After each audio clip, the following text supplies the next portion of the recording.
The gospel passage today is very similar to what we heard just 3 weeks ago, when you might recall Jesus said, "I did not come to bring peace, but division. Father against son, mother against daughter, etc., etc." That was Luke's gospel, chapter 12.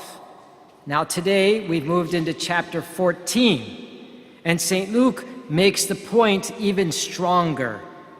And he quotes Jesus saying, "If anyone comes to me without hating his father and mother, wife and children, brothers and sisters, and even his own life, he cannot be my disciple. Whoever does not carry his own cross and come after me cannot be my disciple." These are very strong words. And it's one thing to say the words, but it's another thing to live those words out in our lives. What Jesus expects is that we give top priority to Him in our lives. When Jesus says we must hate father, mother, brother, sister, wife, and children, and even our own lives to be His disciple, He was telling us that nothing can come between us and Him. When He says hate, He doesn't mean love less. And it doesn't mean that we don't love those people in our life as such. But it does mean that we cannot be half-hearted when it comes to our God, our loving God. A selfish or a partial love of God is not going to cut it. We have to love God enough to strive to please Him rather than men, and be always ready to abandon everything for Jesus Christ. So in a sense, giving God the top priority in our life is not enough, because we must also live that out in our lives. We have to show that it's a priority in our life. And that's tough. And this is evident in the many choices that we have to make today that could skew our priority for God. And those choices, we know them all very well. They're called the world, the flesh, and the devil. And they are constantly alluring us to make human choices instead of divine choices, to make wrong choices instead of right choices. You see, this gospel passage makes it clear that hell or heaven is our choice. The devil or God is our choice. Now remember, when Jesus uses the word hate in the gospel, He means that we cannot be half-hearted when it comes to loving God. Either we love God and hate the devil, or we love the devil and hate God. That's really what it boils down to. And that is a very difficult choice to live out in our lives, because as Jesus says, whoever does not carry his own cross and come after me cannot be my disciple. So think about your life. What priority is God in your life today? The 2 points that Jesus makes in the gospel are the decision to put God first in my life and the decision to live that choice in my life. The point is, Jesus uses strong language to describe what He expects from a disciple. Just being an active church member is not enough.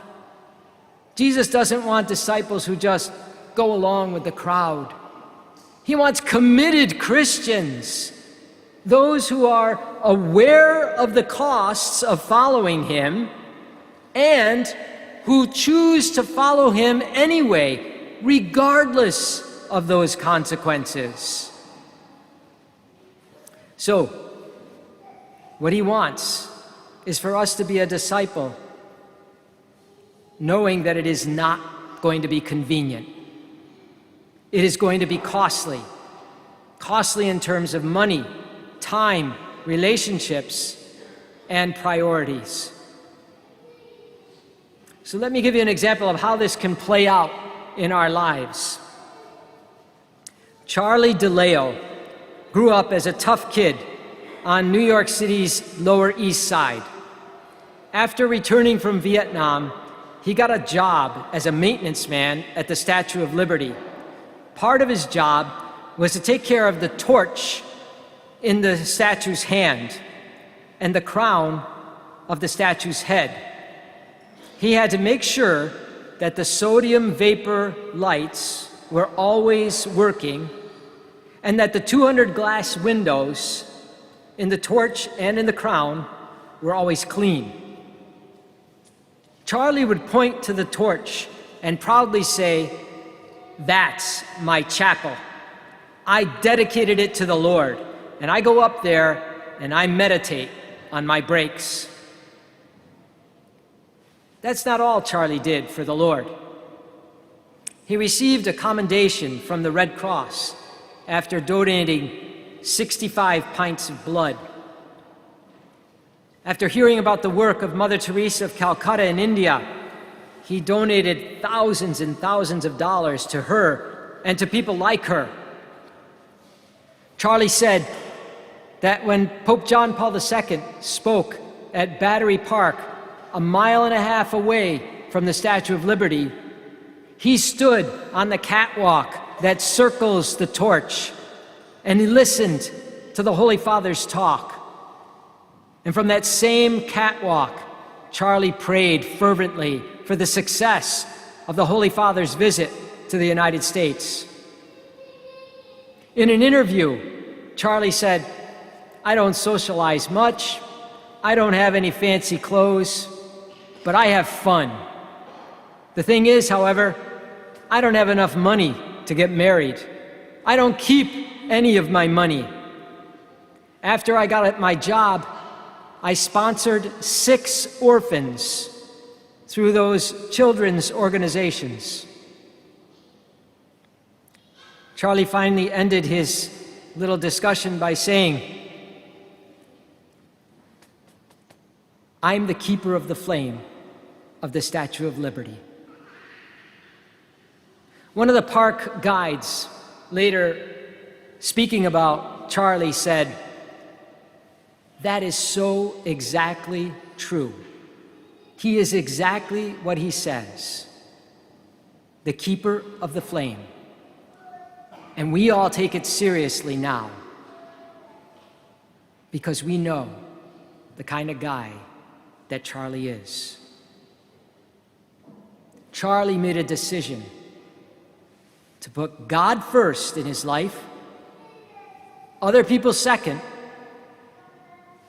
and himself third. That decision changed his life forever.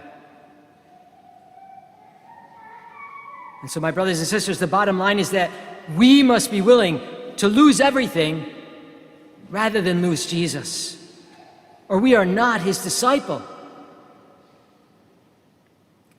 I'd like to close with a prayer that Charlie DeLeo wrote, which he prayed every day, which I think sums up the challenge of discipleship for each one of us.